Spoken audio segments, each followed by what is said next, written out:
Okay, good afternoon to listeners of African Cocktail in Lusaka, that is in Zambia, and in other parts of that beautiful southern African country that is mourning the loss of its president, Michael Sata. We want to say our hearts are with you, the people of Zambia, for that great loss. Michael Sata died in the UK a few hours ago. We're going to talk about that in this episode of African Cocktail briefly. But then for those of you just joining us, welcome to the 72nd episode of the show. We are also thinking of the people of Liberia, Sierra Leone, and of course Guinea-Conakry. These three countries have been hit real bad by the Ebola disease. We want to say our hearts are with you. So good afternoon and welcome to this episode of African Cocktail.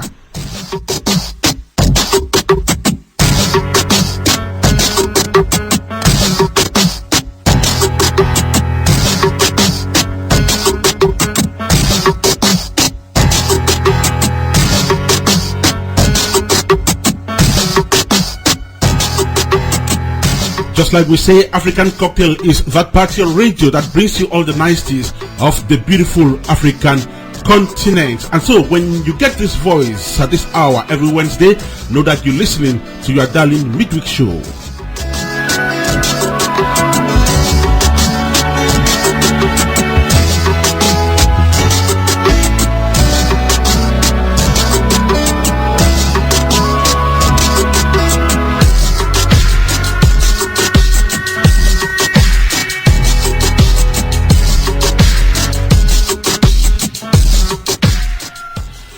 African Cocktail is a mixture of the best African values you can ever think of. And in this 72nd episode of the show, from Cameroon Film Industry CFI to Cameroon Film Industry CFI Incorporated, it may take a very long time for dust to settle on the recent merging of film associations in Cameroon to become one. Once known for its energetic urge to transform the current film landscape in the country and take it to a recognizable height, the Cameroon Film Industry CFI has virtually gone mute following what has been described by some of its members as a perturbing interference that cracks down on the long-term vision of this great association. Then, on the other side, it's been argued that since Cameroon is one, running film associations in the country in dispersed ranks is simply battering the much talked about national integration. But what was the build-up to this new dispensation?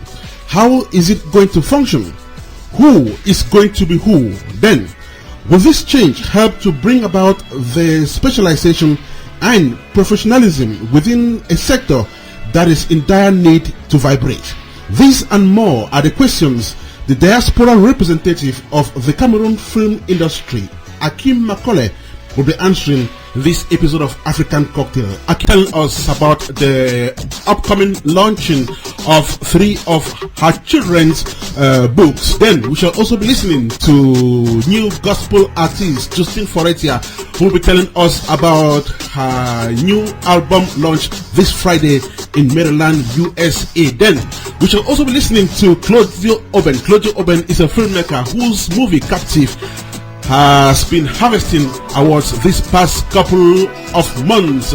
Okay, all three will be guests in this edition of African Cocktail. Then our regular slots, the Belgian Report with Titus Banyo, Solomon Atta's South Connects from Johannesburg, and of course the Central African Report with Ifana Kwara will be yours in this episode of African Cocktail. You shall also be listening to Crystal Beauty of the Crystal Beauty Show, who is just back to Boston from Houston, Texas, where she's been attending some events and of course shooting episodes of the Crystal Beauty Show. Don't also forget that we shall have our regular resource person Kenneth Ngamne, who will also be taking part in this episode of African Cocktail. Lots and lots of interesting things will be yours in this episode of the show. But then I would like to apologize that we can't have the main guest whom we scheduled for this episode of African Cocktail. Her name, Ernest Kanjo.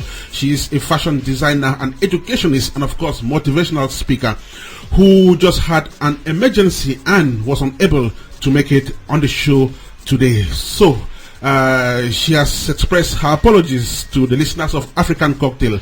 And on her behalf, I just want to say we're sorry for that. We are going to reschedule Ernest, and she will make it on this show some other time. Thank you once again for joining us, ladies and gentlemen. Wherever you are listening to us at this moment, I'd like you to bow down your heads. Let's say thank you, God, because it is thanks to Him that African Cocktail is what it is today. So just bow down your heads. Let's say thank you, God, for the moment. We're going to do that with Mabel Boomer in this one titled Covered by the Blood. I'm Bella 1, and I'm Bella 2, and we're doing Mighty God from New York. Watch out, Cameroon.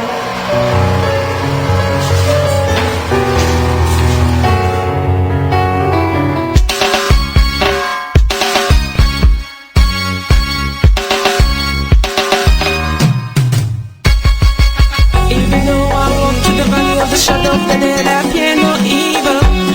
The Lord prepared a table before my enemies. Remember to soak yourself with the blood of Jesus. He died on the cross for me and you. By the blood of Jesus, yes you are covered by the blood of Jesus. We are covered by the blood of Jesus. They are covered by the blood of Jesus. Besa, la música bien. Amén. Besa, la música bien.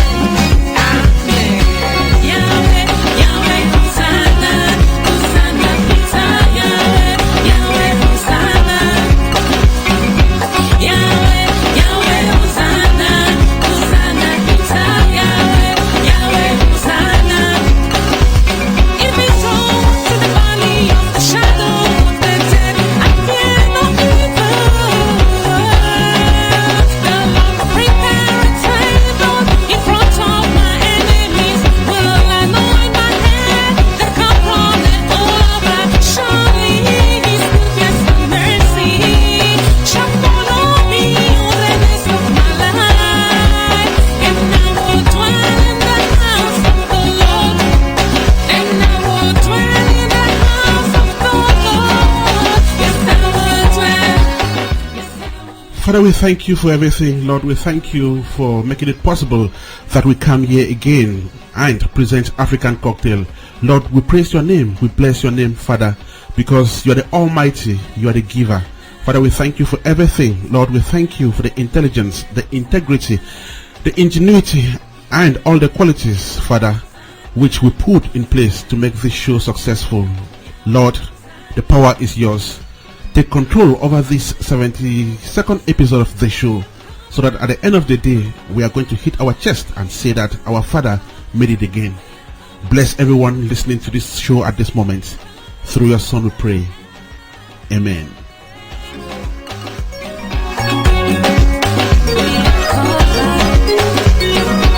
Everybody lift Jesus higher, higher, higher.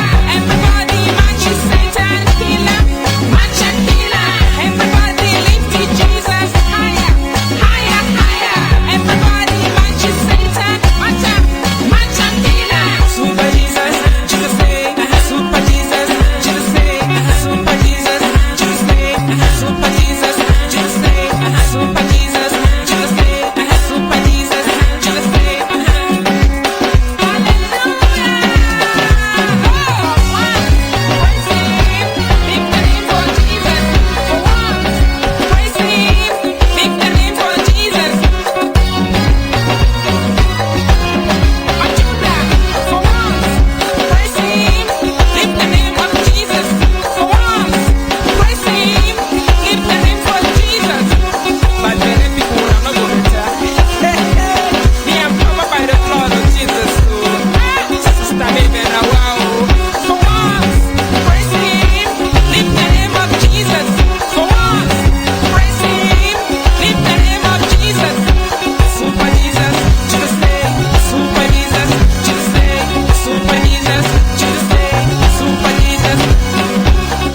Emperor Jesus, a beautiful piece that captures the soul, a piece that captures the mind. Her name is Mabel Boomer in that beautiful one title, Covered by the Blood of Jesus.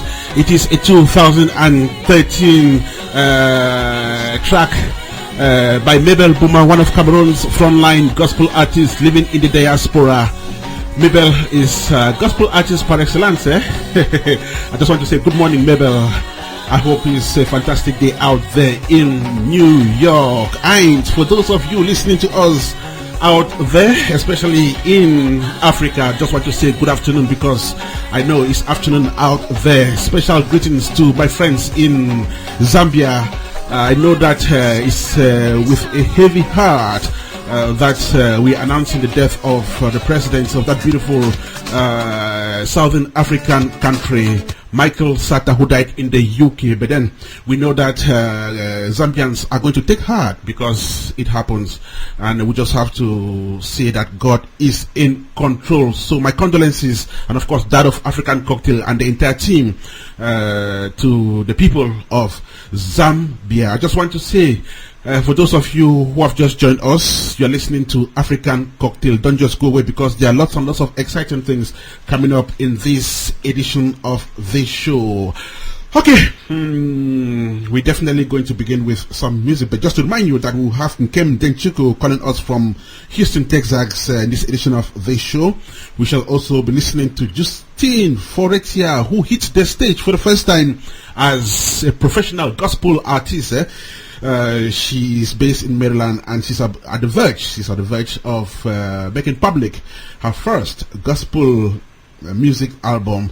Claudio Oben is also a young filmmaker who has been making great strides. He's been harvesting awards with his short film Captive. He shall tell us the story in this episode of African Cocktail. Meantime, Akim Macaulay is the diaspora president, so coordinator of the Cameroon Film Industry, which has become the Cameroon Film Industry Incorporated. And so we're going to talk about that change and how the association is dealing with this new order. But then we have music as usual, and our reporters are on standby as usual. Let's begin with Misengo Francois in this 1991 piece titled Corps à Corps. Then we'll be right back.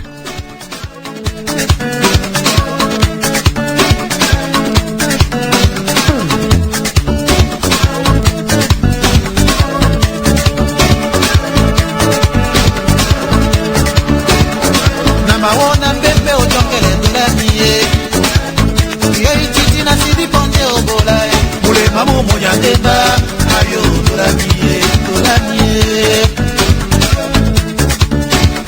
na temusea mala bela titi na bwane na sungalo gera mie na nyaki pop na sidi pon weni walai besela bobobe ayo dola mie na mawona bebe ojongere dola mie na sidi ponje obolai kule mamu munyandemba ayo dolamie na temusea mala bemba titi na bane na sungalo geramie na nyakibo na sidi poweni walai besela bobobe ayo dolamie ayo dolamie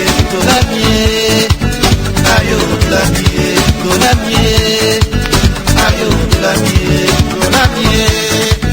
ayo dolamie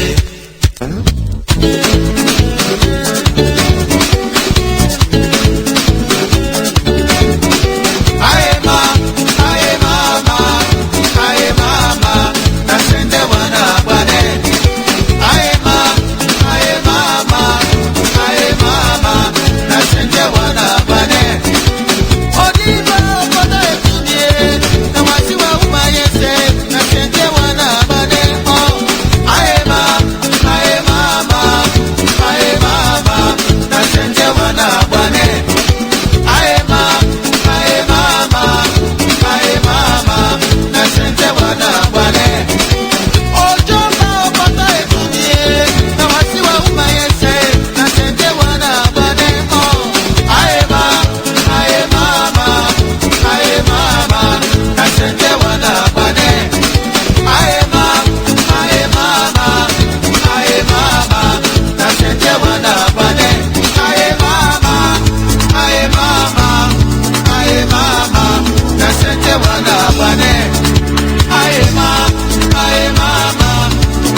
C'était la musique de Belle Époque avec le grand frère Misengo François. That one is titled Core Core. It's a 1991 piece of music which I dedicate to Frederick Kayanti, who is in Germany chat. And of course, I'm also dedicating this one to my very good friend, an actress, Takatani is her name. African Cocktail coming to you from African Radio with Ernest Kanjo. This day, Wednesday, October the 29th, 2014. It's been a fantastic October. We are 2 days to November, and of course, that's how 2014 is fading away.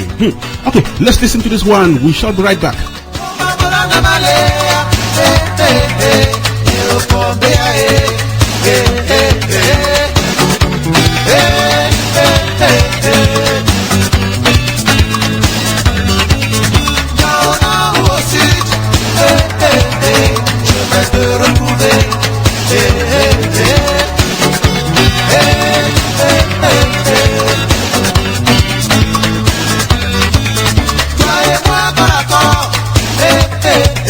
And of course, this is music that makes sense to my resource person, Kenneth Ngamne. Kenneth is of my generation, and so when we listen to music like this, we know the meaning of it. Okay, good morning to you, Kenneth. I know you will be joining us just right ahead in this episode of African Cocktail.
That one is titled Yo-Yo. Yo-Yo was released 3 years before Core Accord. It's still by Misengo Francois. Beautiful Makossa piece there, coming to you from Central Africa, precisely from the country called Cameroon.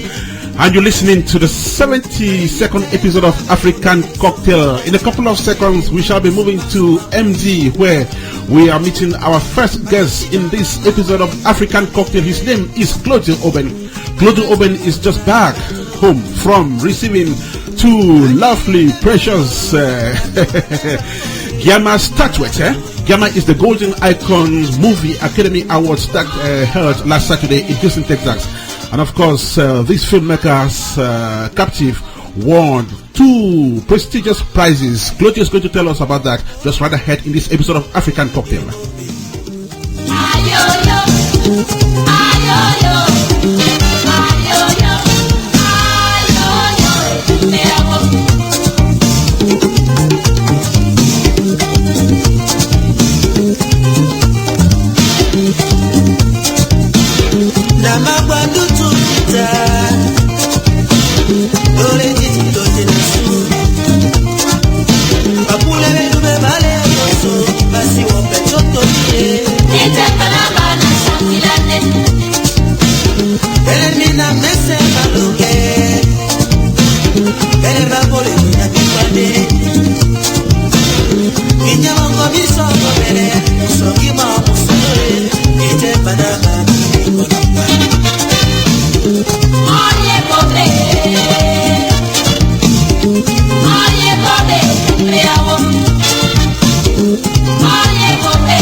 must have noticed that we have technical issues again. We have difficulty getting on the line with the people who are supposed to take part in this episode of African Cocktail. But then we are doing everything to get our lines back straight. Okay, you're listening there to Lolita by Joe Marceau. Yeah, Joe Williams Marceau. Just enjoy yourselves. Then we'll be right back.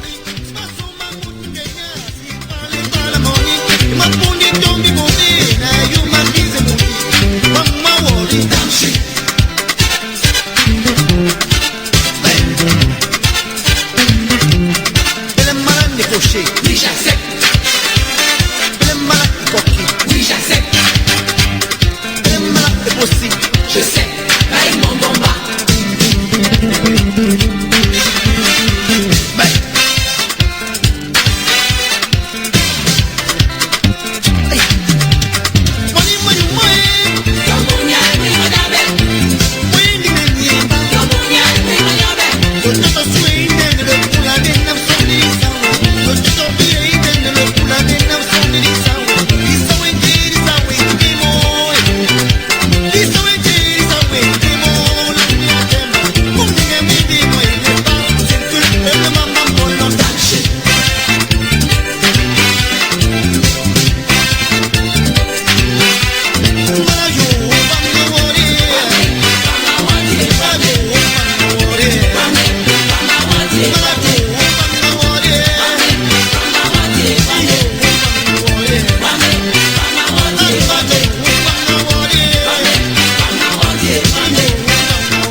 Okay, it's not been a very pleasant experience with our telephones this morning, but then we are doing everything to get this problem solved. African Cocktail is reaching you from Africa Radio this day, Wednesday, October the 29th, 2014. Let's go to Maryland and see if our first guest is with us. Claudio Oben is a filmmaker, like I said. He's just from harvesting some awards from Houston, Texas, and he is ready to tell us about it.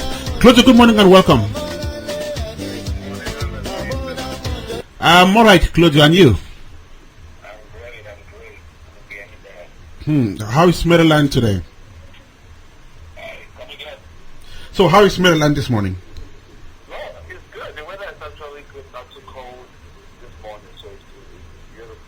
Okay, so Claudio, you are just back home from Houston, Texas, where you had a very busy weekend. You took part in the third episode of the Golden Icons Academy Movie Awards, Guiama, where you emerged successful with 2 prizes, Claudio. So, tell us about these prizes. Could you just remind us the categories in which you emerged victorious?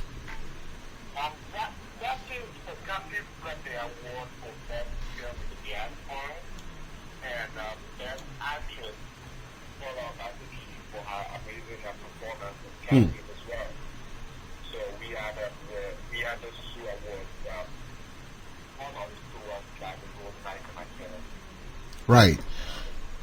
And so, did you expect these awards after Captive was nominated a couple of months ago, Claudio? Actually, we were expecting to win, but I wasn't expecting because I felt like I already won. When Captive got nominated, Captive actually got 3 nominations at the award to the best director for Captive Championship. So the fact that we already got those 3 nominations, we already won. Right. So actually giving us the award was just my So, Claudio, tell me, what was your immediate reaction when these pronouncements were made?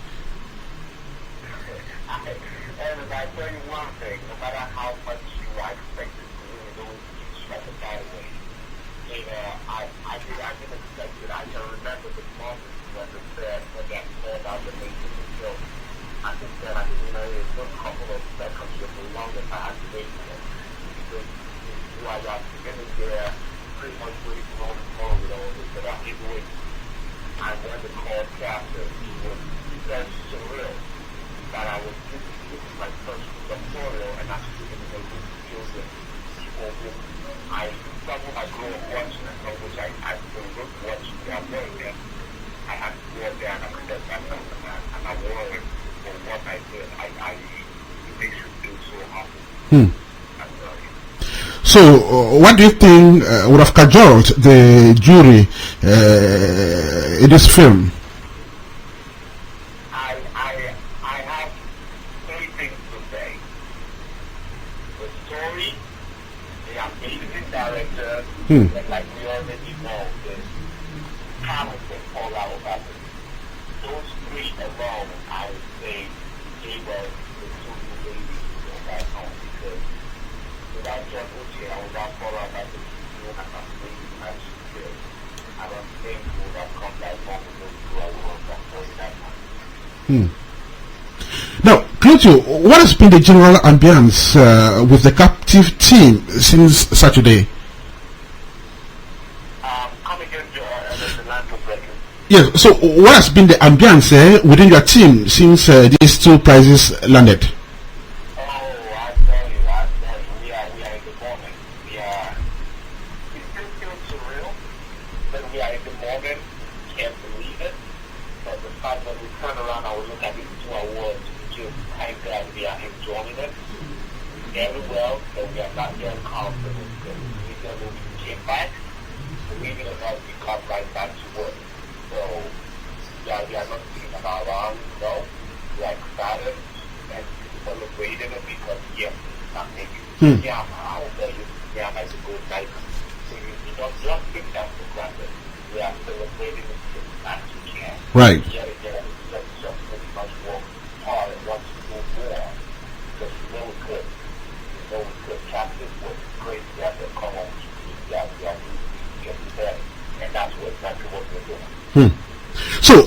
Definitely, Claudio. What do these awards mean to you as a filmmaker? It tells me that we are actually going down the right path, because if, besides the golden icon, there was an avenue that recognized the film, it says okay. So this idea we have is what people recognize and that people relate to, what people like, be able to give it such XYZ information, and it makes me feel like, okay, well, if we can do it like this, we can do it again in a better style, in a better environment, and a better setting. And as a filmmaker, this has to be easy, because you always want something to be affirmed that what you're doing, going down the right path. And yet again, it also gives you motivation to want to do more. Now, I understand that these kinds of inspires you and would definitely push you to submit Captive in other film festivals. Currently, is it contesting in another festival? Yes, besides the film music and independent film that has August, which got that film, Captive is already at the Fantastic Film Festival, and we are waiting for that. For them to give the official awards, like the Captive is there already, as well as the AMA Award too. So we are looking forward to those two. I think those two will be going to be out next year. But those are the other two that Captive is out for. So we are keeping our fingers crossed, and let's see what this will come up with. Right. Now, I know that filmmakers as serious as Claudio Oben don't go to sleep. So, which project are you currently working on now? Oh my goodness, really? You gotta put me on the spot. Okay. So let's do it like this. I know my team is not going to be mad at me for saying this, but this is the best I can say. It's official. I would say it on African radio today. We have something we have been cooking, and all I can say is 2 words: the portrait. And that's that. Claudio Oben, thank you so much and congratulations on this great job. Alright, thank you, and thank you. It's always fun talking to you, and when the portrait is ready, we can talk about the portrait. Until then, you guys have fun, and we will keep doing good films for the Cameroon community. Definitely, Claudio Oben, thank you so much for joining us in this episode of African Cocktail, despite the technical issues we're having this morning. And you're listening to number 72 of this great show. We'll be right back with you listening to music.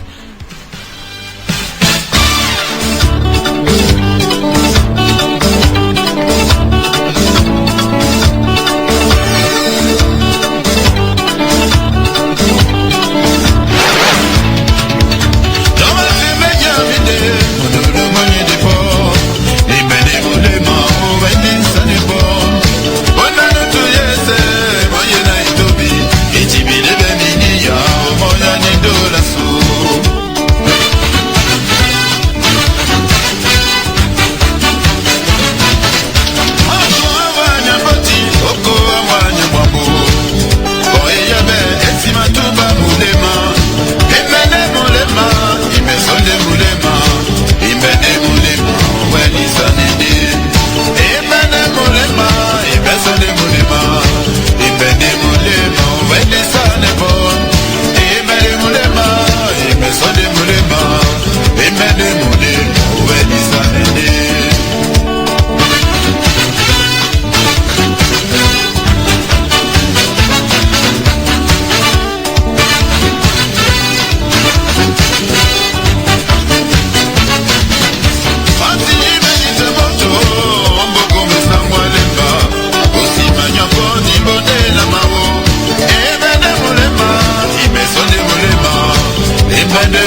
This is African Cocktail number 72 with lots of technical issues here, but we're doing everything to get things in order. We have Justine Foretia, gospel artist, who is set to launch her maiden gospel music album this Friday in Maryland. She's with us on the line to Maryland. Justine, welcome to the show. Thank you, sir. How are you doing? I'm alright, and you? I'm fine. So how is Maryland today? Everything is fine, we thank God. We thank God. Thank you for having me again. Sure, though we're having some difficulties with the lines this morning, but hopefully everything will be alright. So you are going to launch your first album this Friday in an event you're planning in Maryland. 2 days to that event. Justin, tell us, are you set? Yes. I'm so excited. I'm so happy. The day is coming. The clock is ticking. I'm just everything. We put everything together. I'm just doing some finishing touches now. We are ready. Right now, we are ready. Wow, the clock is ticking. Okay. I can guess everything is being put in place to have that event be a great one. So, how is it going to look like? What do you have on the agenda, Justin? Like normal launching, just I have some other artists that will be performing that day. I've talked to them; they have agreed to be there. Minister Ruth, she'll be performing that day. I have my great singer, they will be singing for me. Angel, Isabella Golden, Emmanuel Eta, all of them will be there, they'll be singing. That's interesting. So let us talk a little bit about this album you are releasing. How many tracks do you find on that album? There are 7. I have 7 songs on the, 7. This must have taken you a long while to put together. Yeah, but I tried. I thank God. Right. So, what are the kind of themes you are exploiting in these songs? The first song is talking about rejoice in the Lord. That's the title of the album. That rejoice in the Lord, because in heaven there will be no broken heart, there will be no painful heart, there will be no sorrowful heart in heaven. That the song is just saying rejoice in the Lord, be glad in the Lord. No matter what you're going through, just relax, just enjoy Jesus, just relax. And the second song is talking about when in my life, Jehovah, I need you in my life, I need you in my family, and just like I'm just praising God in my song. And the fourth song is talking about I've come to thank you for all the things you've done for me. And the other song is talking about this level is not my level, I'm bigger than this level, I'm moving forward, I'm going from grace to grace, from glory to glory, I'm going forward. I have a lot of message in the song. She's going forward, moving from grace to grace, and she says, just relax and enjoy Jesus. Okay. Justine, are you satisfied with the technical and artistic quality of this album you are about to present to the public? Oh yes, I'm very, very satisfied. As a matter of fact, I want to thank my producer, Walter Blackson, because he's the best. Because when I went to him, he was like, wow. He really encouraged me. He told me I can do it. He made me like he's the best. I really, really thank him, because what I am today, he made me to be who I am today. I really, really thank him.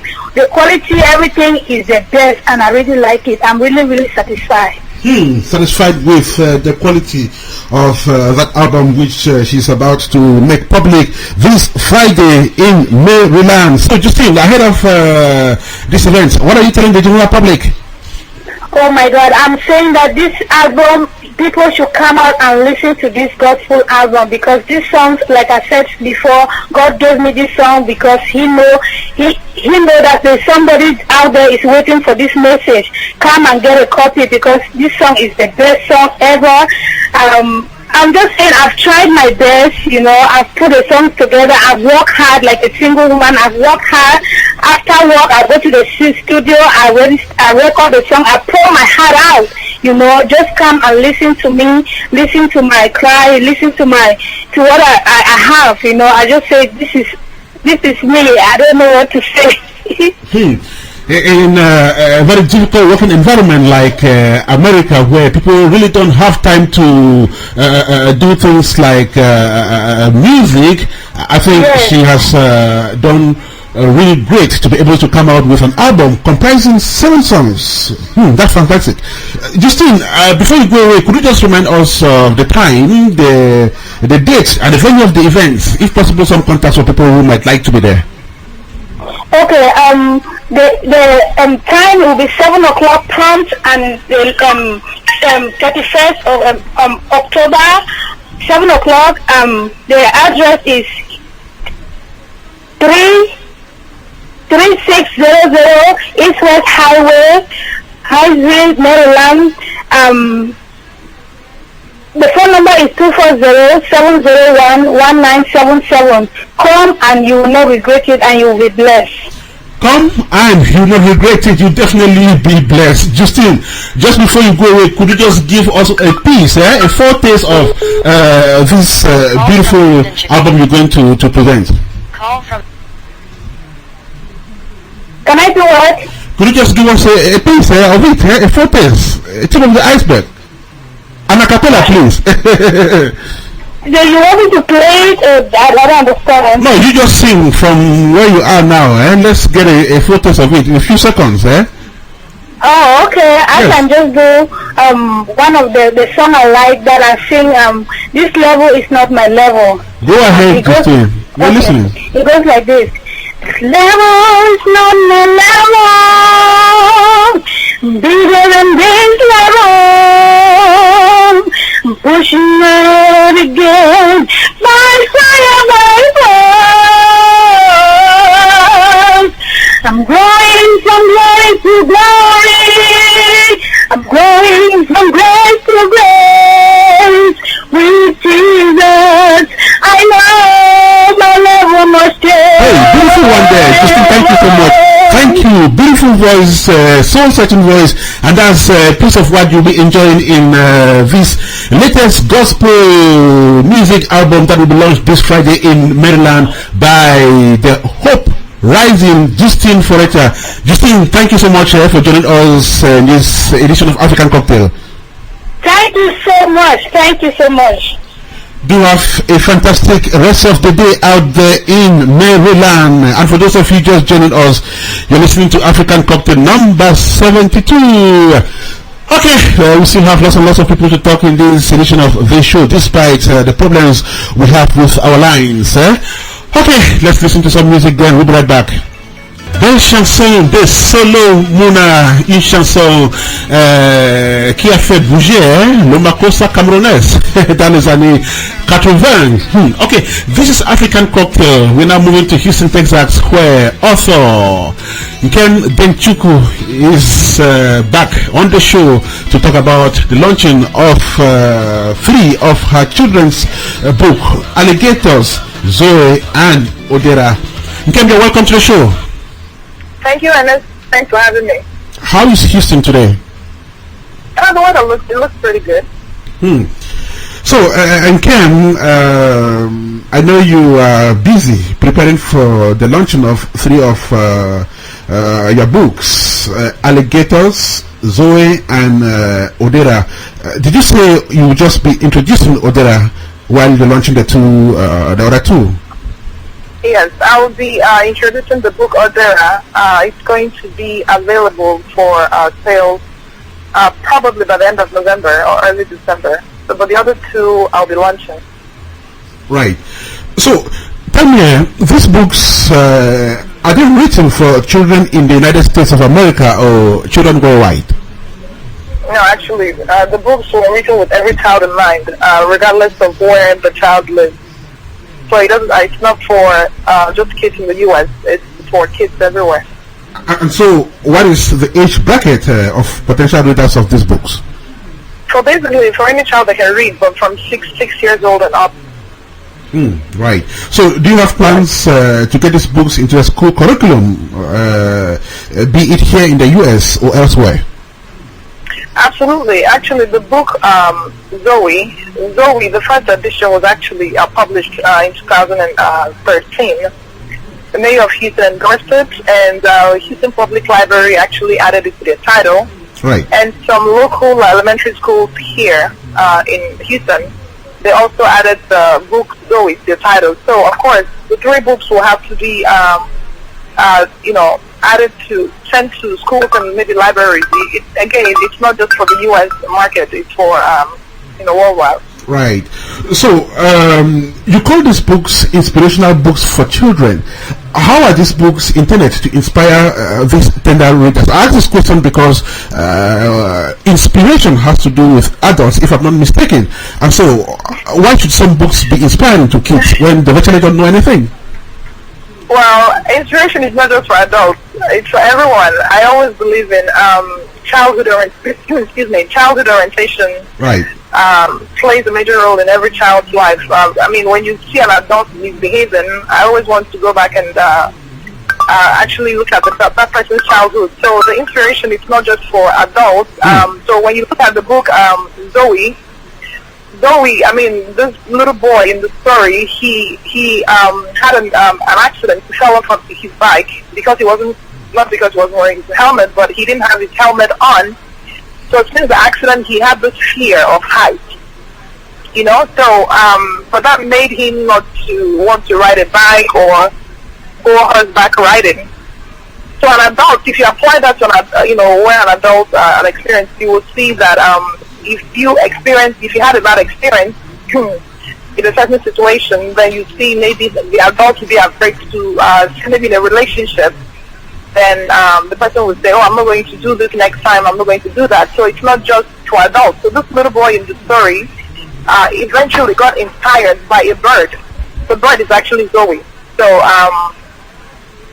that's just basically it. The word inspiration there, it's not just you said for adults only. No, it's not. Right. You inspire one child, and of course, that will take a long way. Right. So, could you briefly remind us about the story in Alligators and Zoe? Yes. Actually, I just talked a little bit more on Zoe, but on Alligators, the bullies of Poughkeepsie, it's just focused on bullies. Bullies are everywhere, and of course, that's a very hot topic in the U.S. right now. Alligators just basically talks about a boy. His name is Peter. He had that experience, with bullies. But of course, when he visits his parents in New York, I chose Poughkeepsie. Poughkeepsie is in New York. So he also met another group of bullies. So basically, from his experience, he tried to reach out to other kids and try to teach kids not to let maybe the things that affected them or things that happened to them to affect the way they live their life. Right. So just basically, focusing on bullies, on bullying. Okay, are these books fictional or true life stories? No, fictional. Right. No fiction, yes. Okay, and the cover illustrations of the books look really attractive. Could you draw some meaning out of these cover illustrations, beginning with Zoe? Yes. Well, with Zoe, yes. When you just look at the cover, first of all, I have an incredible illustrator who lives in London. Her name is Daniela. She's an Italian. She does incredible work. So when you look at the covers, Zoe or Alligators or Odera, it will make you, even if you don't understand maybe what the picture or what the story is all about, when you look at the pictures, it will make you want to know what the story is actually all about. So what would Odera mean? That means destiny, but it's short for Odera. It's short for Chidera, meaning what God has written, He has written. So basically, your destiny. Chidera, that is in Igbo. Yes. Right. That's the full name of the name, but short form is Odera. Yes. Okay. Now, could you give us a quick technical presentation of the books, the volume, the number of chapters, print quality, and what have you? Well, the quality, I would say the quality is very, very good. Each book has different, of course, the pages are not the same. Right. I think Alligators has about maybe, I don't have it in front of me right now, about 50 pages. Then Odera has about maybe like 53, 54. Zoe, I think Zoe is about 40 something pages.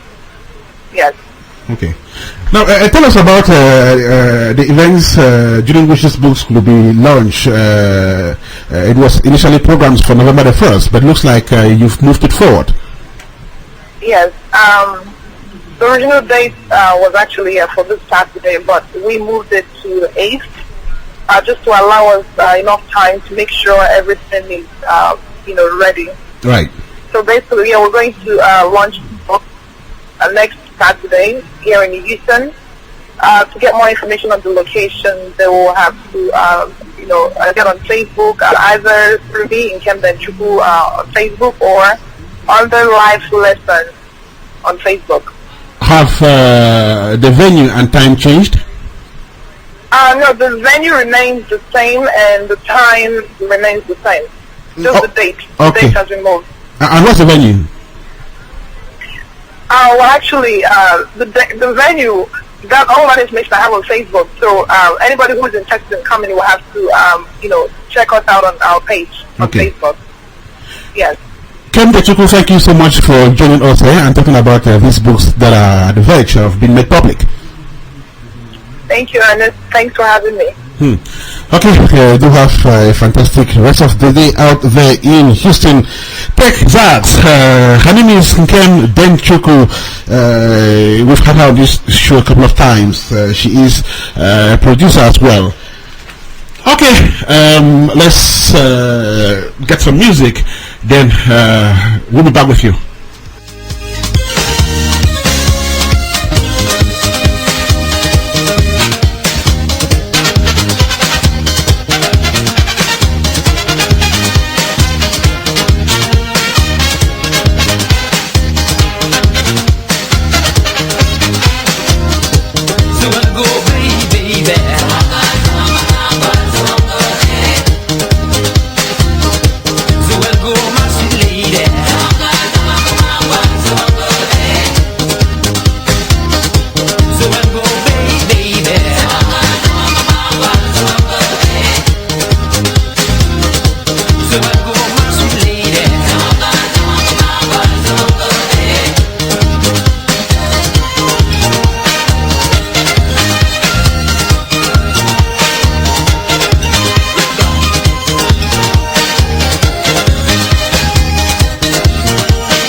King of Makassi, the creator of that Cameroonian jar. His name is Sanfan Thomas.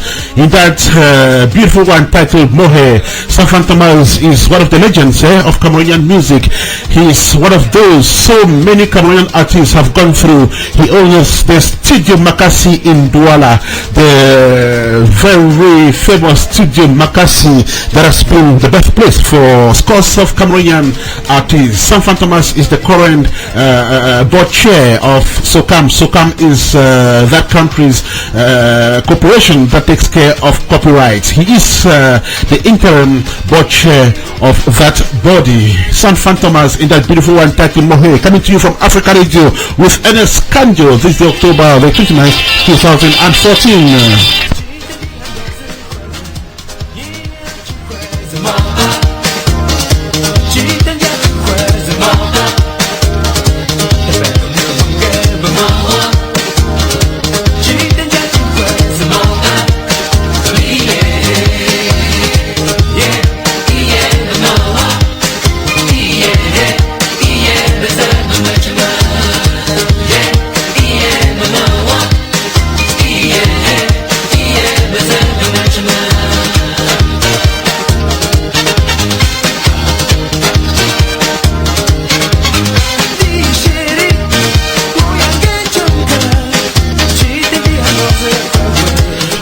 From our mini studio in Johannesburg, South Africa, here comes the man Solomon Atta. He's our South Connect correspondent. Solomon is right here with us at exactly 19 minutes past 5 out there in Johannesburg.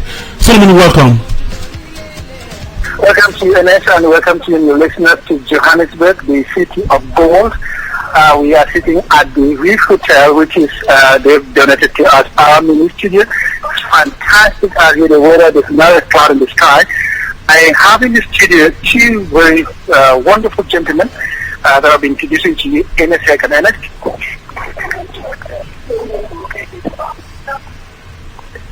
Solomon? Yes, talk to me, Ernest. Yes, Solomon, are you with us?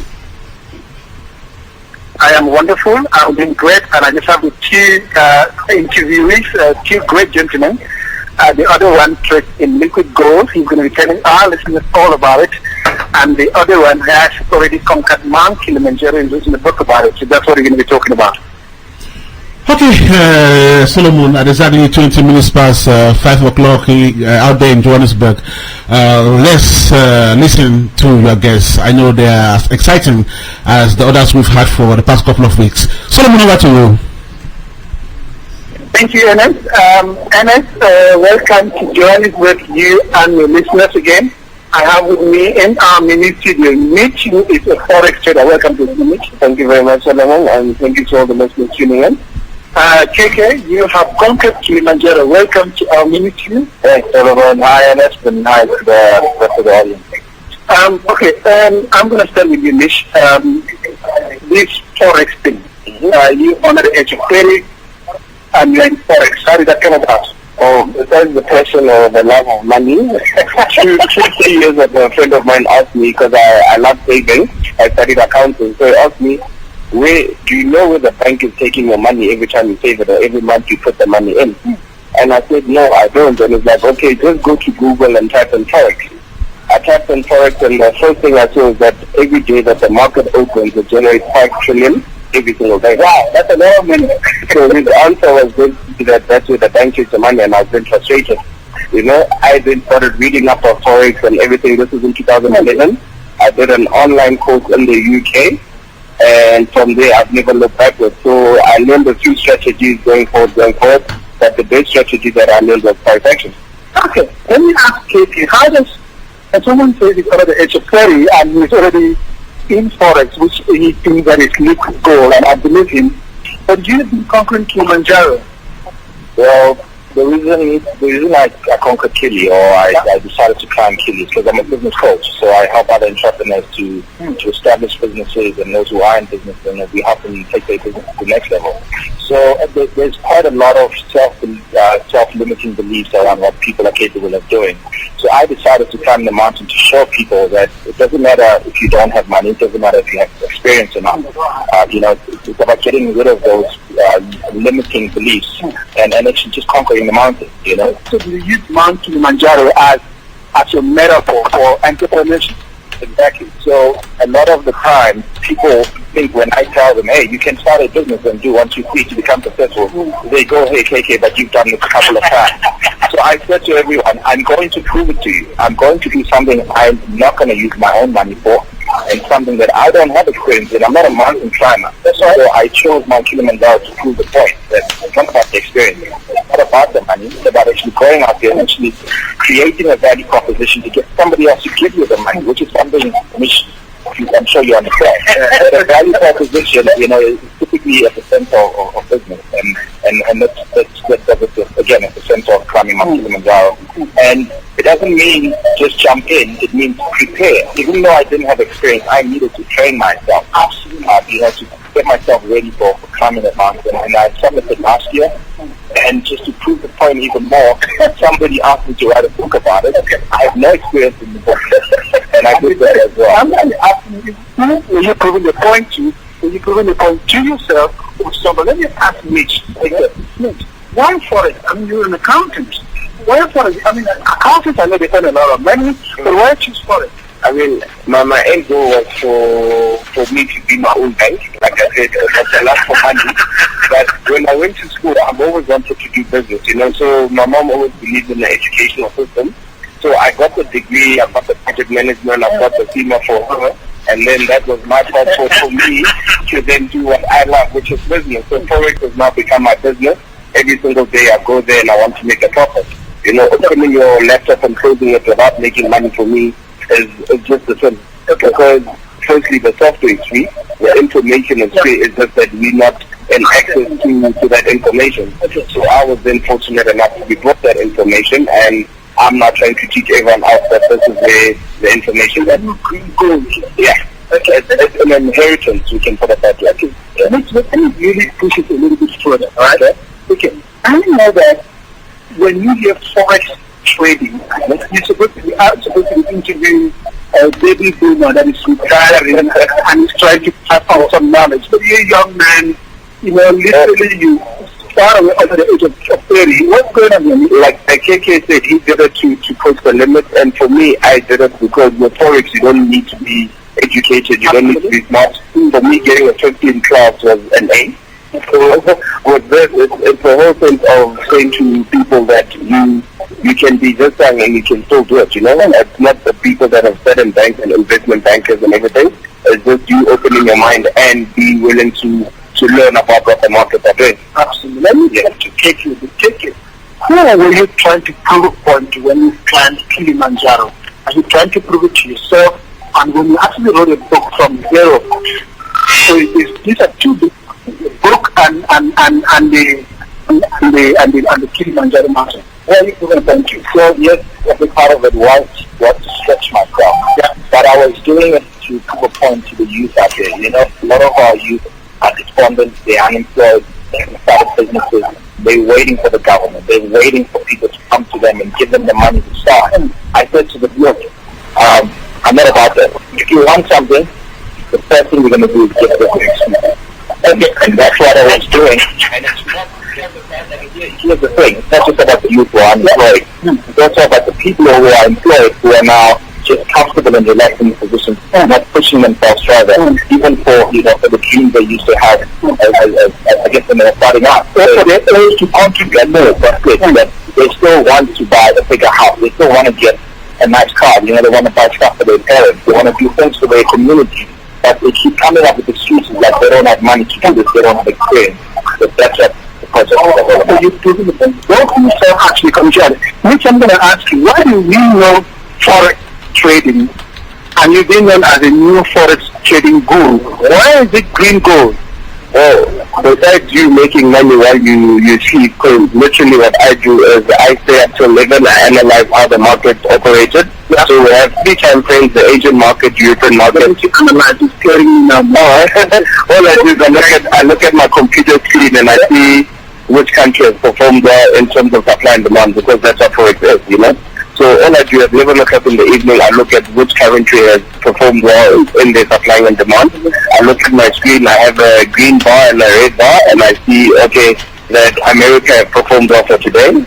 I then place a trade based on that. I go back to sleep. When I wake up at 6 o'clock in the morning or 7 o'clock, I've made my bit of money here and I continue with my day. You literally make money while you literally you follow and play or do whatever. When I started the whole thing, as I was still working for someone, so now folks is giving me the power to buy my boss. And also besides that, you place a trade and they wonder why you're in such a good mood. You know that Samsung, you let me ask something. You have to city of gold in terms of okay.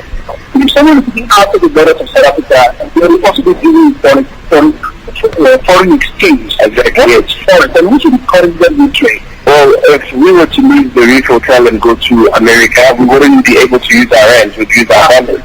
So exchanging our rands to our dollars is what we are participating in. It's just that it would be a longer process to go to a currency exchange and say, I want $100 today, I want to sell it tomorrow when the rand goes down. So you now within access to just open the laptop and buy and sell on the market. Yeah. So $1.3 trillion. Can you quantify it in terms of kilometers? With people that are aware of the OR Tambo here in Joburg, if you were to lay $100 on each floor that would have to flood the whole area of the airport. So it's a lot of money. It's the sort of money that when someone starts a business, they're likely to make. It is the kind of money that when you start a business, because you're a business coach, are we able to make $5.3 trillion? I guess that's the region that Mitch specializes with, not me.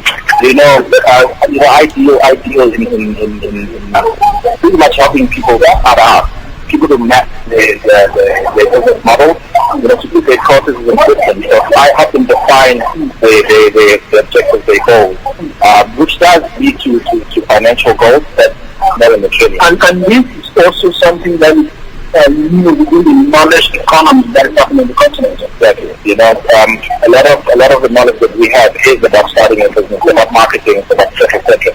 How do you actually do it? So we call what we do business intelligence systems. We help people implement processes and systems. Again, that help them to follow a tried and tested routes to starting a business.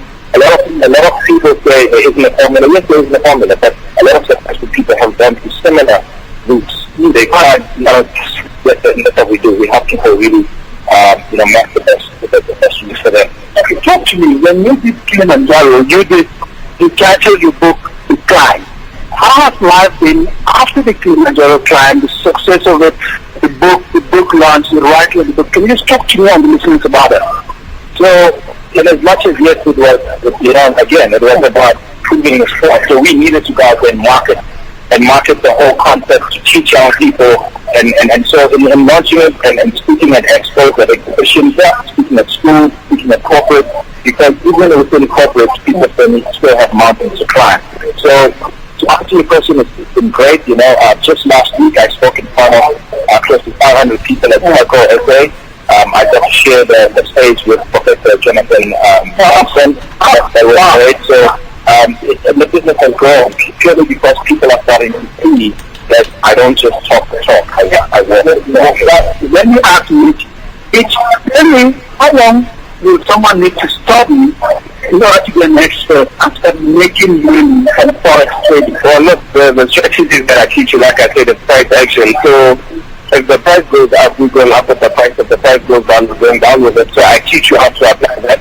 But knowledge that is applied, you can apply it immediately and you can teach it to the next person. So if I come to you tomorrow, start to learn how to trade in forex, the following day you can even start making money, or the same day you can even place a trade. Okay, let me ask you, okay. Now that we're working at the industry job, if someone is listening to you, and I think it's a very cliche question, and I want to start a business, how can they develop? So I have a personal website, www.kkdiaz.com. I'm on LinkedIn at kkdiaz. Make sure you search for me in Johannesburg. My Twitter handle is kkdiaz_SA.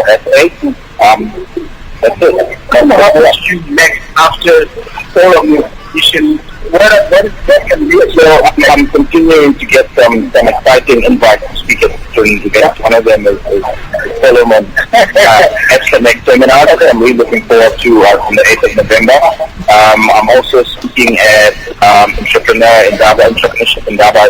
So there's quite a lot of those happening.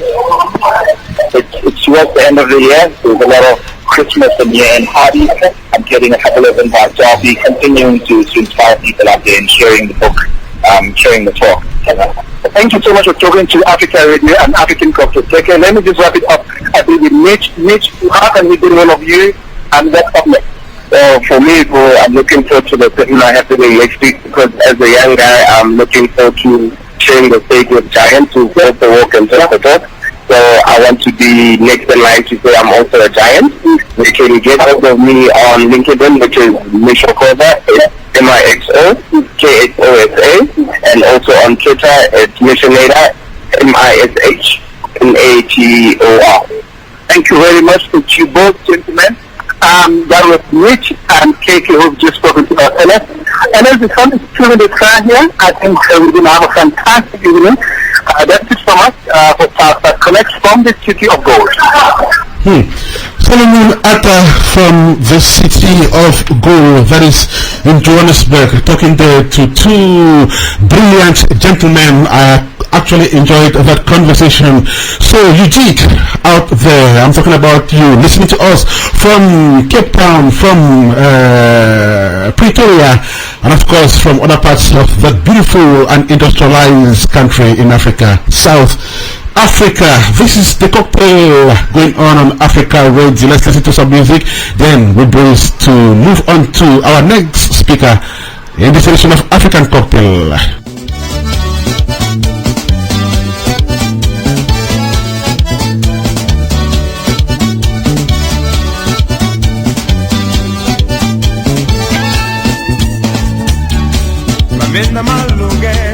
Amenda malunga amumamo yo me bojilo amenda malunga amumamo yo me mayaga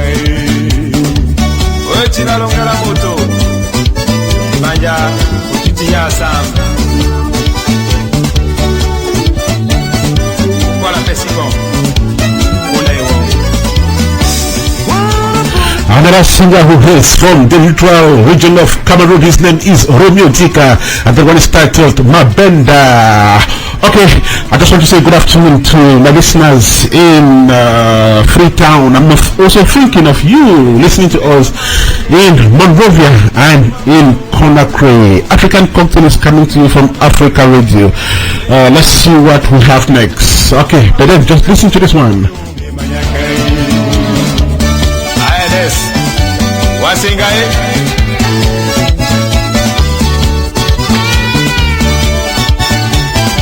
Music from Heart and Soul. All right.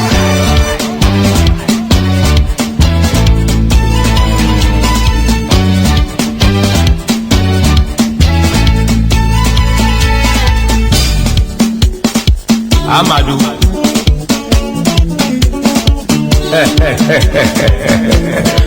Nyoto popete heavy musiki. Benda lo banyaboso, yende na didango Yembo nyongo nyemande. Benda lo banyaboso, yende na didango mebu lezo. Yembo nyongo nyemande. And so the other things have changed from CFI to CFI Incorporated. What does that mean? Just what is the meaning of this? Well, we are going to talk to a gentleman who has a mastery of these issues more than we do. His name is Akim Makole.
Mabenda by Romeo Dika, they're coming to you from Africa Radio, and of course we're doing the 72nd episode of African Cocktail with Ernest Kanjo. We have the diaspora representative of the Cameroon film industry, Akim Makole, who has joined us today to discuss the new order of things. Okay, Akim Makole, welcome to the show.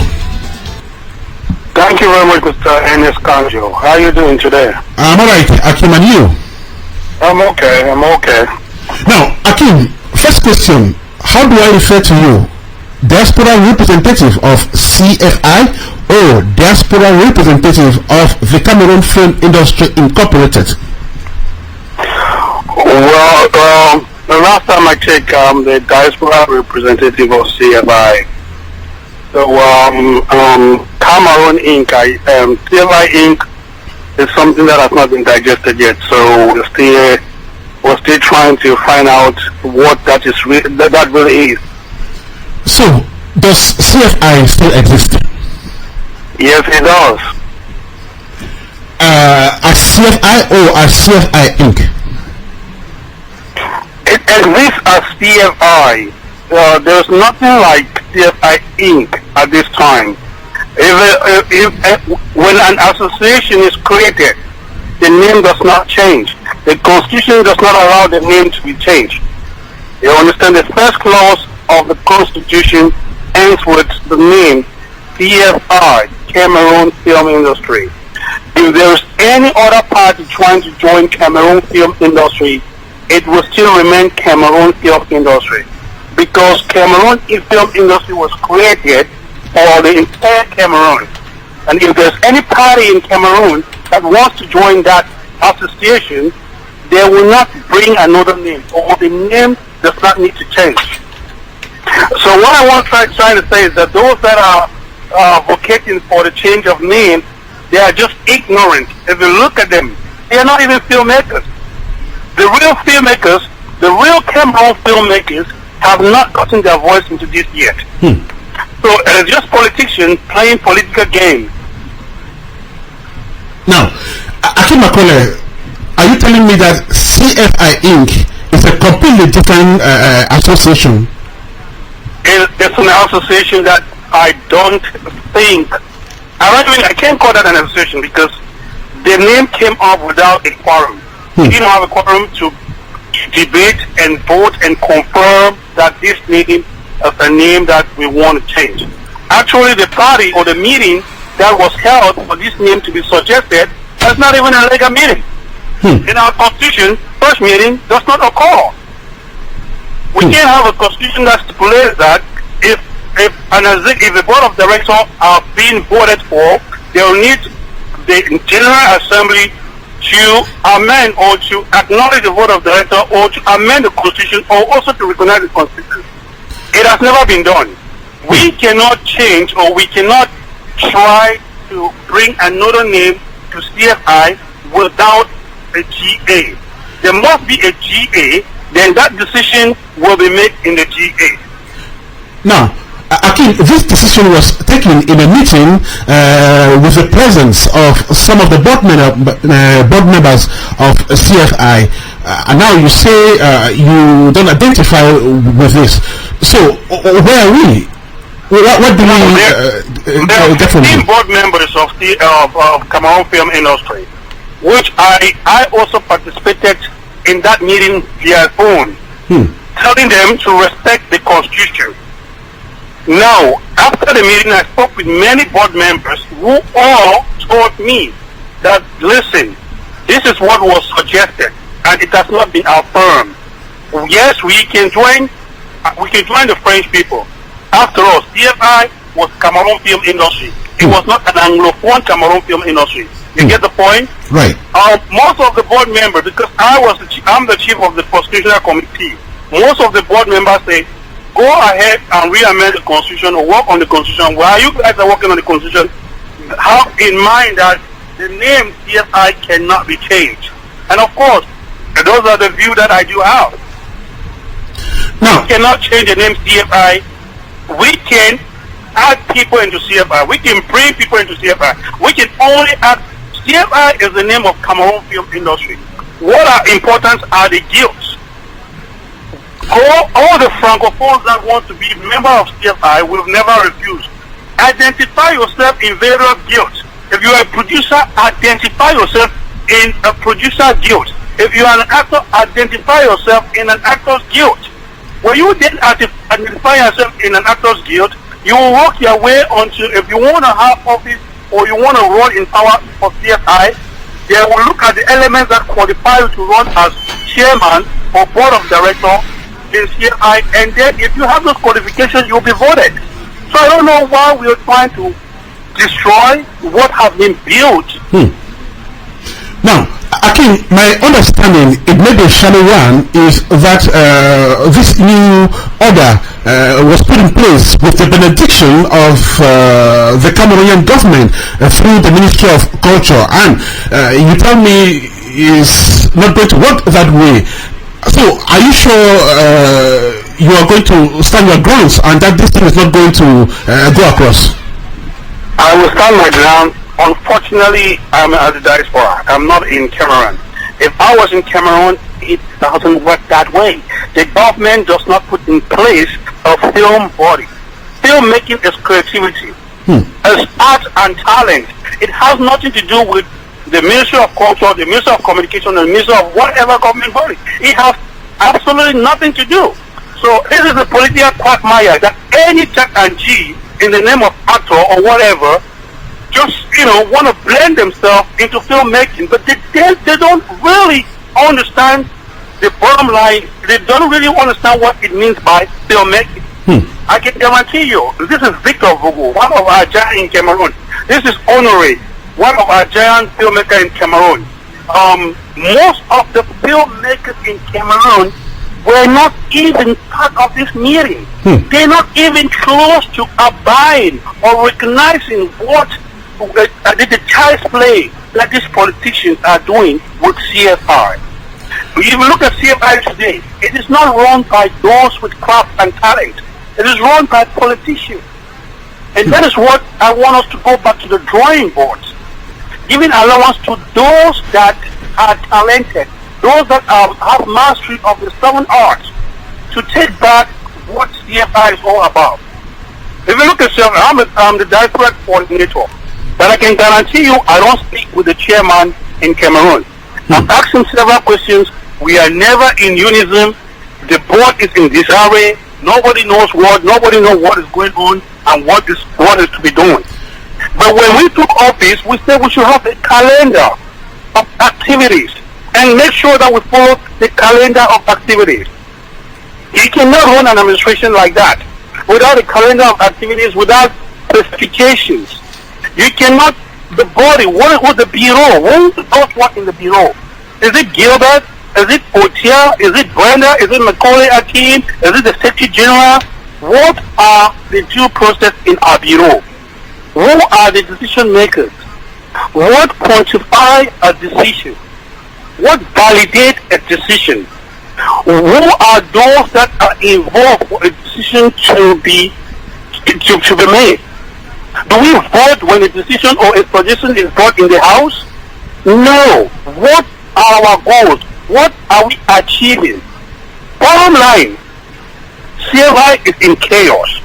The only thing that we can do is that each and every individual, including me, identify the guilt. Where do you belong? Are you if you're a filmmaker, are you a producer? Go to the producer guild and try to make house. Try to amend yourself in the producer guild. If you are an actor, go to the actors guild. Bring your problem in the actors guild. Look at it. If you are a DOP, you are whoever. If we cannot independently manage ourselves in the guild level, then CFI will never exist. The only existence of CFI will be for politicians to take money from the government in the name of Cameroon film industry. I'm not cutting you short, but the talk about guilds has been ongoing for so long, but apparently it looks like the guilds are not very strong to be able to exert the kind of pressure you're talking about, and probably that is why CFI is still the most prominent body. What can you say about that? So just when will these guilds get operational and be strong enough? The truth is that CFI is a wing, it's a shadow without a guild. Guilds form CFI. Without guild, there is no CFI. CFI does not have any power without a guild. The structure of CFI demands that 6 guilds have been created, and every decision that are made upon those guilds that are created. So if a guild does not exist, CFI does not exist. For example, Actors Guild is the largest, member, has the largest members in Cameroon. It is the only recognized syndicate in Cameroon. Now, if this Actors Guild put their house together, they would determine everything that transpires in CFI. They will be able to be the decision maker in CFI. They look all over the world. That all the such producer guilds, GOP guilds, 8,000 essays. Guilds are made to make sure that those that are in it, like actors, should benefit from it. But these people do not benefit from CFI. So what does CFI got to do with them? Now, I believe that if we go back and try to create guilds and try to energize ourselves, putting the structure of guilds, then CFI can now be able to be established. Now, Akim, if the new order is sustained and CFI Incorporated is officially functional, it's definitely going to mean that those who will make up the board of CFI Inc. will be the heads of the various guilds. So, with this new order which you stand against, how is it going to look like? And if the government insists that it is going to exist, it means that the guilds are definitely going to follow suit. The truth is that I will actually talk to the minister myself. It's a great mistake. Those that are involved in this thing do not know. They actually don't know what they are doing. Okay? They don't even know what they are doing. They are just in the wrong place. For example, my boss or our chairperson, Power Hotel, is merely an actor. He has not been there for more than 3 years and he doesn't know anything 100% what is CFI all about. The vision. Those are the founding founder. Those that created CFI. What was their vision? It has been looked upon as a political tool to get to track resources from the government. You have to understand that the government does not put money into movie making. The government has everything that has to do with movie making is individual and independent. So those independent bodies are the only people that can make decisions when it comes to filmmaking. I, as a producer, I don't care the government exists or not. I'm going to make movies, period. You, as a journalist, I don't care whether the government exists. You're going to report on movies, period. GOP will do the same. So how can we focus our body or our association, or how can we try to link it with government? So it's for government to be taking money and imposing that or lying that they are investing in CFI, why there is no legal means that a government can invest money in CFI. If you look at it in any way, there is just no way. A film is not produced under CFI. A film is being produced under independent company. So government will not give money to independent company to produce film. And then there's no film that will be produced under the name of CFI. So whether you put it in what perspective, it's not working. Right, Akim Macaulay. Now, as we speak, what is the current situation? What is going on? What is the next step? When is the CFI Inc. Going to go operational? And just tell me, what is the situation on the ground? The situation on the ground right now is that everybody's confused. I can guarantee you that. Yes, everybody is confused. Because see, when something that cannot work is put in place, it just don't work. Okay? You cannot say, okay, the head of guild will go and look at the constitution. Who told you that the head of guild will go and look at? What constitution are they going to be looking at? First, the date was put that the head of guild is going to come up with a suggested constitution. They don't live in the same spot. Who financed them? There's nothing to motivate them to do that. They are not even in accordance with whatever is going on. So they are being imposed to do things that they don't like to do. So they are not doing it. Now they are saying that election will be, or the next GA will be on March next year. Look, first of all, the people that sat down to determine or to decide that there's going to be CFI Inc. are illegitimate. The meeting was not called with the protocol. As CFI, we have a board meeting. We don't need foreigners. You don't impose foreigners to come into us and start making decisions. We were supposed to have a clean house debate and talk about this thing as CFI members and CFI board of directors. Then we come to a compromise and understanding before we go out there and say, okay, there will be a meeting. Then when we come a meeting, we already have a stand, united stand, what we will agree, what we will decide in that meeting. It never took place. That's why the meeting was in this area, and that's why the decision was not even, it's not something that anybody can chew. Everybody will left with confusion.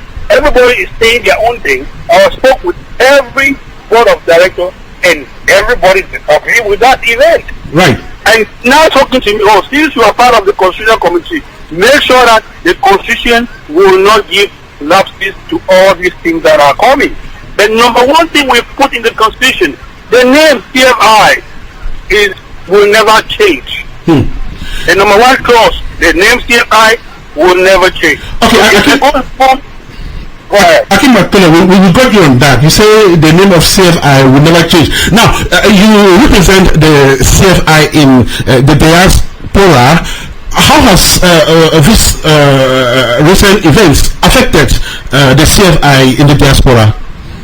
Actually, we were supposed to have a GA on this past Sunday, which when I spoke to the president here, they thought it was necessary for us to cancel because back home, if we are CFI, right, it means that we must follow those things that are put in place back home in the diaspora, unless we are not CFI. So I called the meeting I canceled the GA because we cannot go further and be implementing things that when Cameroon will be structured, we have to change again. Although most people did not, agree on that, but that is just the little I can do. Secondly, what is troubling CFI is because we do not have a structure that is maintained and followed.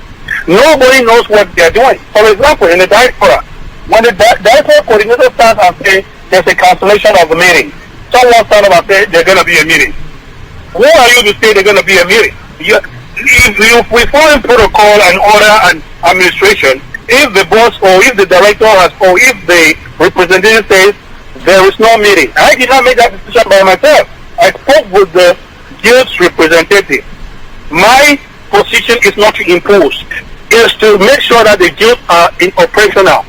And if the guild president tells me that, look, we cannot have a meeting or GA because things are not going well, I have to call off the meeting. My position is to call for meeting, to get reports from the various guilds, and if we need election, then we have an election. But if the report cards of the guilds are working well, then we continue. Because CFI diaspora is just 1 year. But I realize that everybody is just getting up and doing whatever they want to do, making situations so complicated. So I just don't know, man. My advice is that people go back to their guild. Let's forget about the CFI until when we understand what CFI is all about, and when we understand that when we talk about CFI, we must represent with the amount of movies done.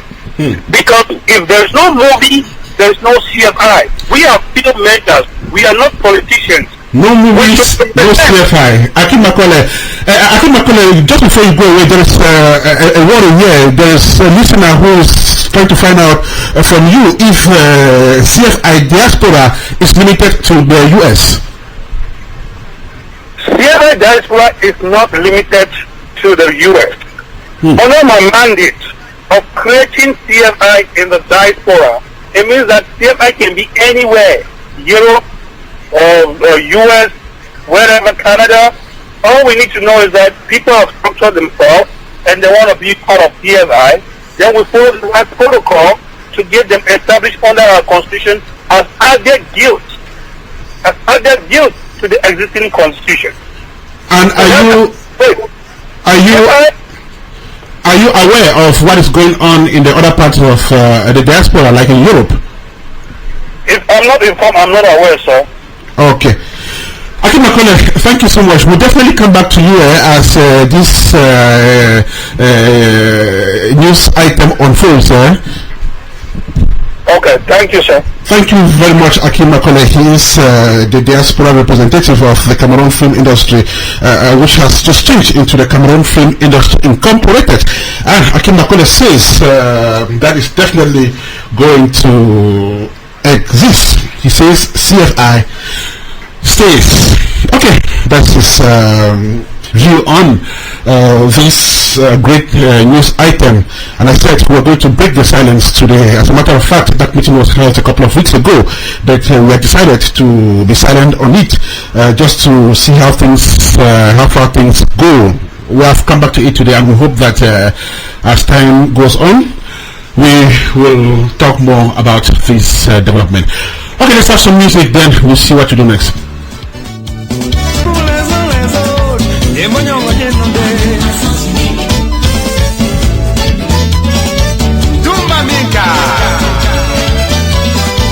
The best of the moment.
We are gradually moving to the end of this edition of African Cocktail. We had lots and lots of technical difficulties today, especially with our telephone lines. Okay, we have our resource person Kenneth Ngamne, who has just joined us in this edition of African Cocktail. Kenneth, welcome.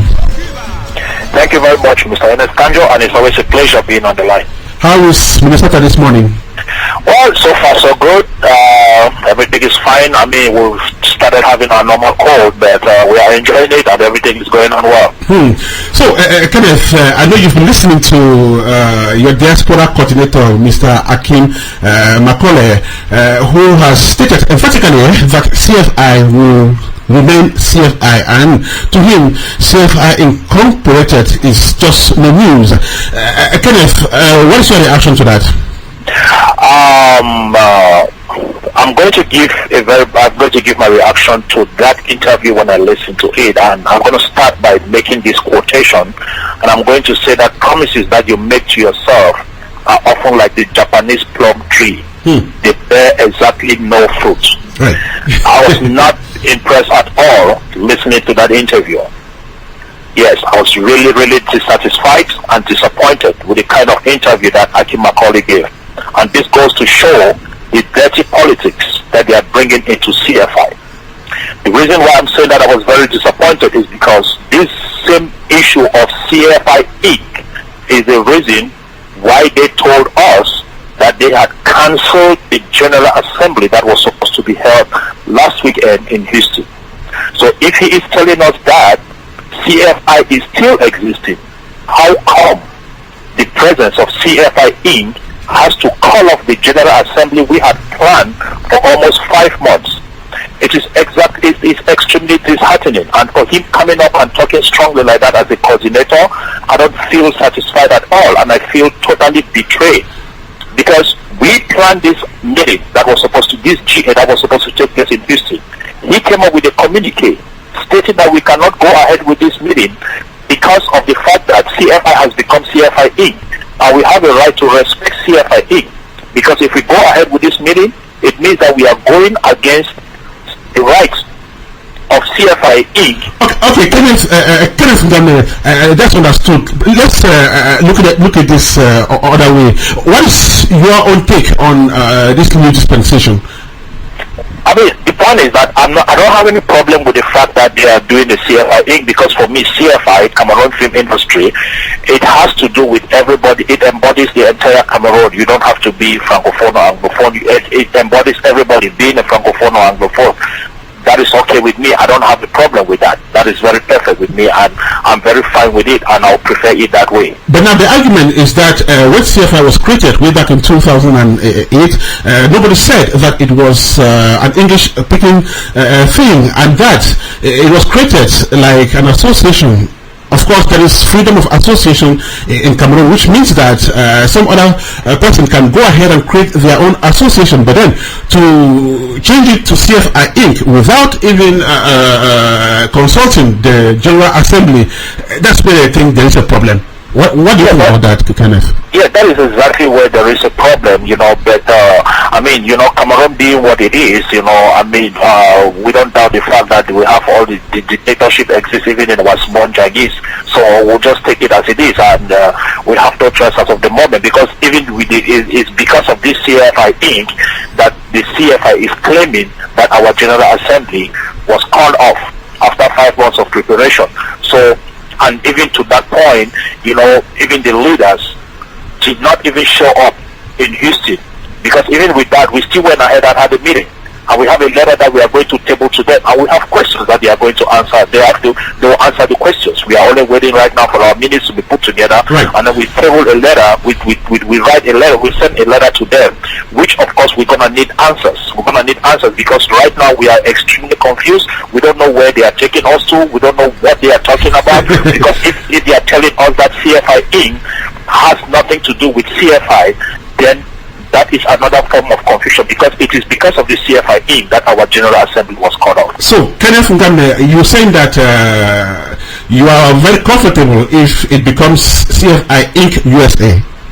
Yeah, I'm okay with that. I don't have any problem. I mean, we are all brothers and sisters. We're from the same country, being French or English. There is no difference with that. I believe that even if we come out together and put politics aside and do what we are supposed to do, we'll even be stronger and better.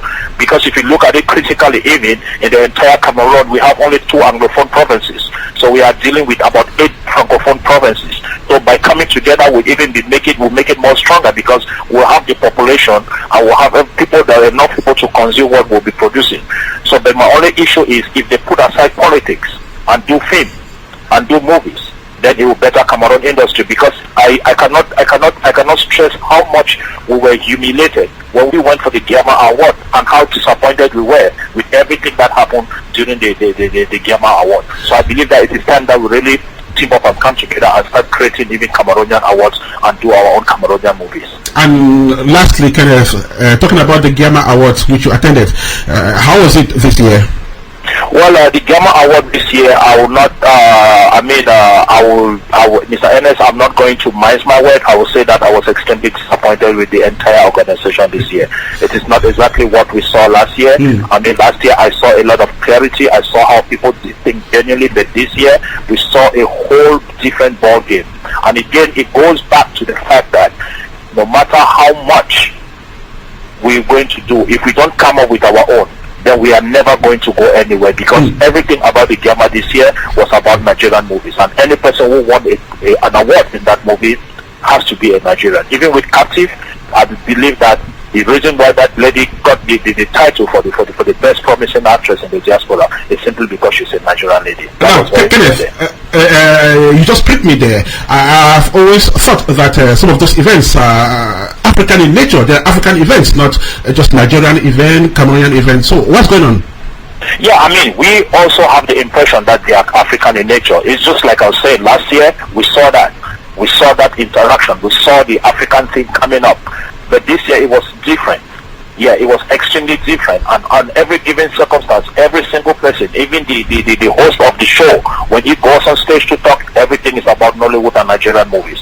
There was nothing that has to do with different countries, except for one person who has every single moment on every single award that I have attended to recognize every other country that is in the movie industry, and that is in the person of Pascal Atuma. He is one of the only person who has always recognized, especially Cameroonians. And every single moment he mounts the stage, he first of all shouts Cameroonian in the house, and he talks about Cameroonian movie before proceeding. Kenneth, thank you so much for your contribution on the show today. Thank you very much, Mr. Ernest. It's always a pleasure. Kenneth Ngambe is a resource person on this show who specializes in entertainment issues. Good afternoon to Suleiman Koyate, our resource person number 2, who is in charge of political affairs and of course international relations. We have like 2 stopovers, then we'll be done with this episode of African Cocktail. Just listen to some parts of music, then we'll be right back, and we shall soon be closing the door.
The last segment of African Cocktail is in the Democratic Republic of Congo, where we listen to that beautiful one by Suku Stars.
Nairobi Night by Suku Stars. We are going to Douala in a couple of moments to have our reporter Ifan Kwalar. Then we shall be running off in Boston with Crystal Beauty.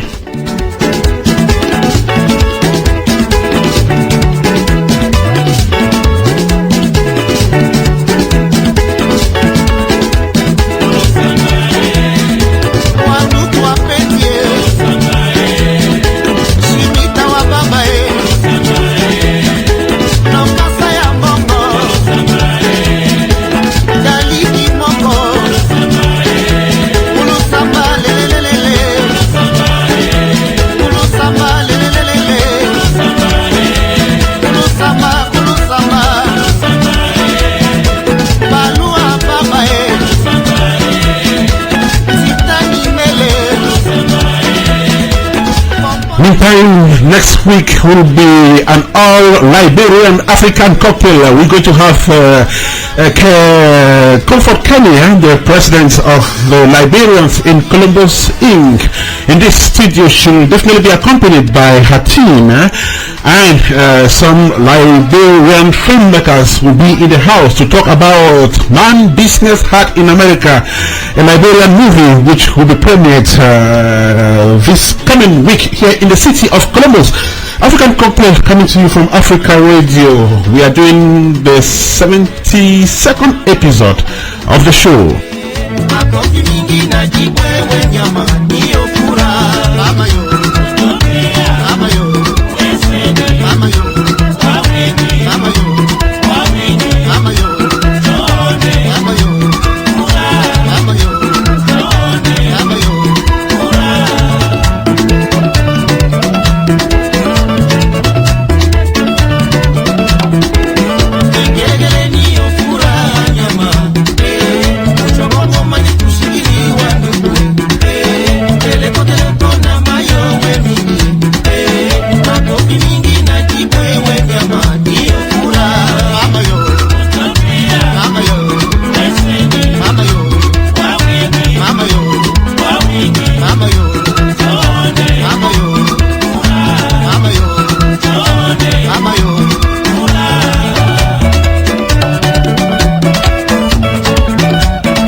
It's exactly 5:20 in Douala, the economic capital of Cameroon, and from the banks of the River Vuri, we now have Ifana Kwala with what has been happening from that part of Africa, and of course that part of the world. Ifana Kwala, welcome to African Cocktail number 72.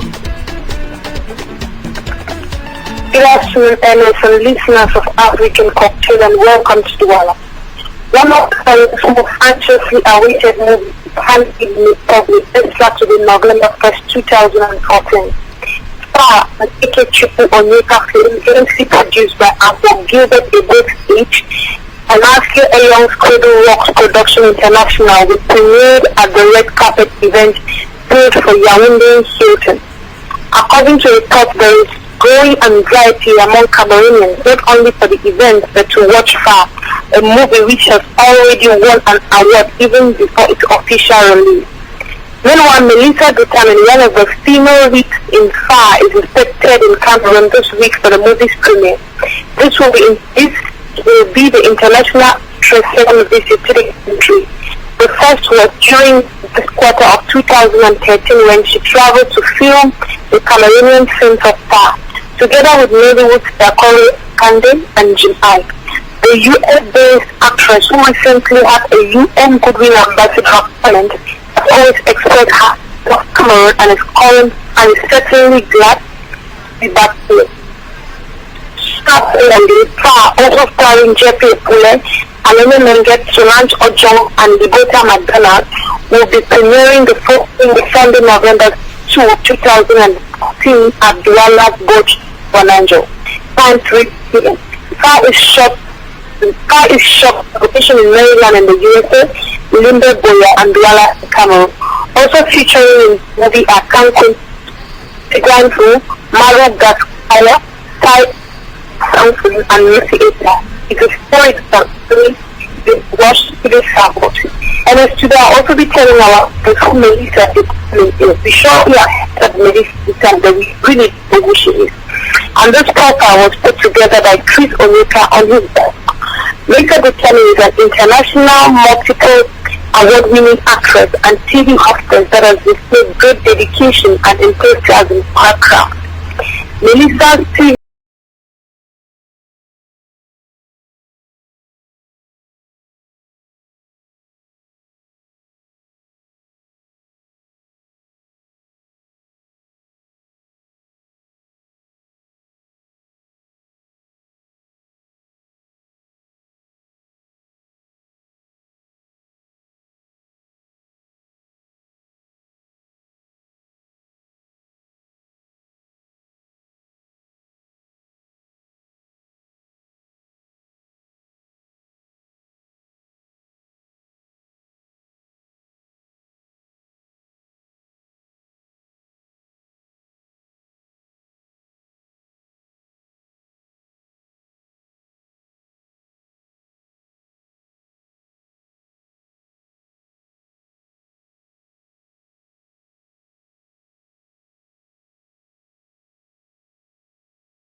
African cocktail.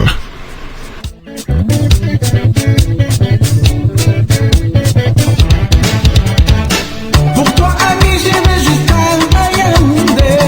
À Yaoundé pour te marier, ami. Même si je dois faire le tour du monde, partout où tu partiras, je te suivrai. Nasali yonini ya mabeo. Oh, kangela bakanda boye. Mabaya nyoso makate za makate o. Ikisa motema toyo kanaba. Maina lelio.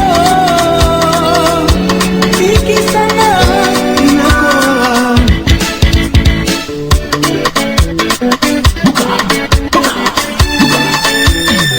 Ouais.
Handiwork of Nguma Lokito, beautiful Sukus piece there, coming to you from Africa Radio. Just run ahead, we shall be moving to Boston to meet Crystal Beauty, who has also been sojourning Texas, and she also has her own part of the story. Soon after Crystal, we shall be saying bye-bye to this 72nd episode of African Cocktail, and we'll be back next week as usual.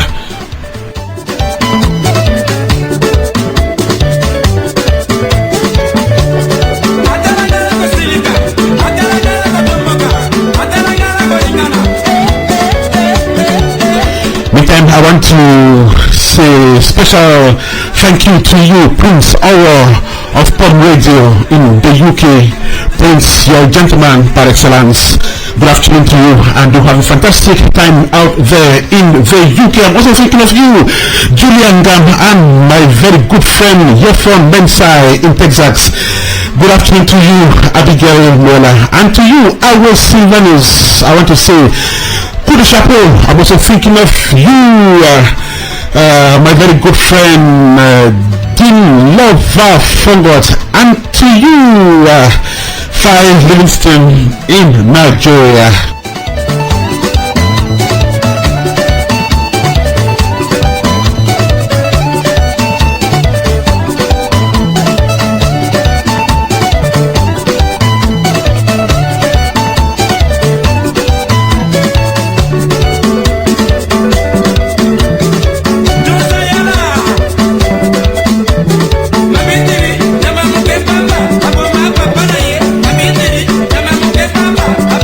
Mama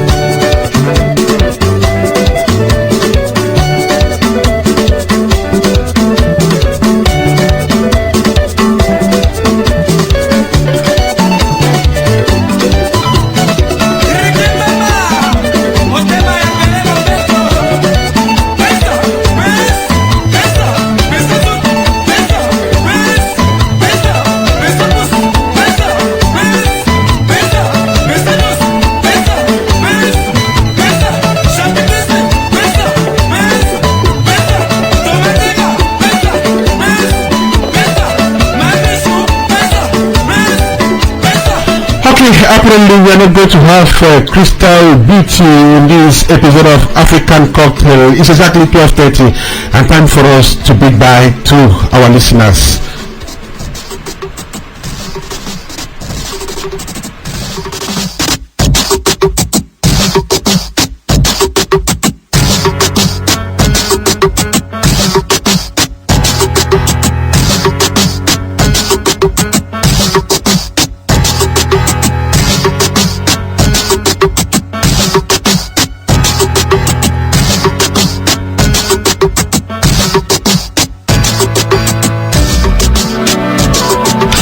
And it's only 12:30.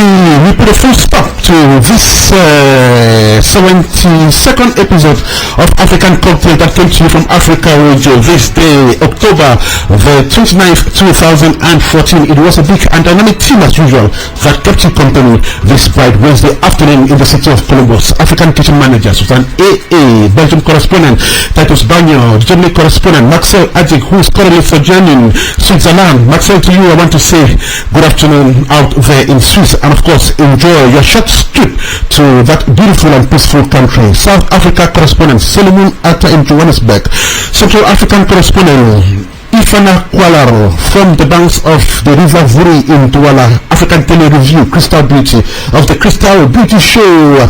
Resource person number 1, Kenneth Gardner, Ken Shali Monet, call him that way. Resource person number 2, Solomon Kouate. Resource person number 3, Ayon Matthew. African Cocktail Production Collaboration, Crystal Beauty. Then our African Cocktail Online Banner, Bo Boateng, Adjik Maxel. Guests in this episode of the show, we had Akim Makole, we had Justin Foretia, Claudio Oben, and of course Ken Denchuku. Okay, collaboration, Awal Mohammed, Big Bo, Cash, KK, Saran, and of course Mayo Makinde.